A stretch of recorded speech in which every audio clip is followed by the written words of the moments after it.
ছাত্র আন্দোলনের সংহতি জানাতে এসে শিক্ষার্থীদের তোপের মুখে রাফসান তার ছোট ভাই। আন্দোলনরত শিক্ষার্থীদের সমালোচনা করে বন্ধুর পাশে দাঁড়ালেন সালমান মুক্তাদির।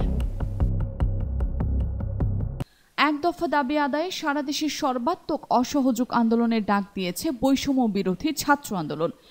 চলমান আন্দোলনে শিক্ষার্থীদের সঙ্গে যোগ দিয়ে রাস্তায় নেমেছে দেশের বহু সংখ্যক তারকা, শিল্পী, ইনফ্লুয়েন্সার, ইউটিউবার সহ নানা পেশা এবং সর্বস্তরের মানুষজন।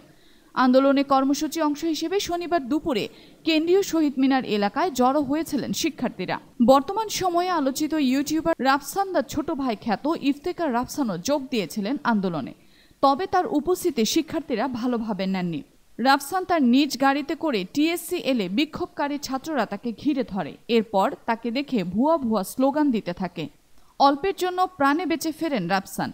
এই ঘটনায় তীব্র নিন্দা প্রকাশ করেছেন ইউটিউবার এবং অভিনেতা সালমান মুক্তাদির। রাফসানের পাশে দাঁড়িয়ে এক ফেসবুক পোস্টে তিনি বলেন, একটা যুদ্ধ জেতার আগেই যদি সবাই প্রাইড, ইগো আর অ্যারোগেন্স দিয়ে নিজেরাই নিজেদের বিরুদ্ধে দাঁড়িয়ে যায়, তাহলে জেতার পর তো নিজের ভাইয়ের মাংস খেয়ে ফেলবো আমরা।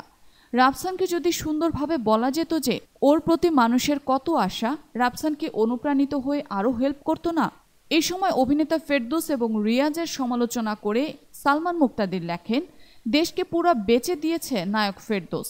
রিয়াজের মতো টোকাইগুলো ক্যামেরার সামনে দাঁড়িয়ে সবার সামনে ভাষণ দিচ্ছে, কেউ তো কিছু করতে পারলো না। সমালোচনায় বিশ্বসেরা অলরাউন্ডার সাকিব আল হাসানের দিকে আঙুল তুলে সালমান বলেন, সাকিব ওর বউকে নিয়ে সবার সামনে ইগো দেখায়ে চ্যালেঞ্জ করছে, কেউ তো কিছু করতে পারি নাই।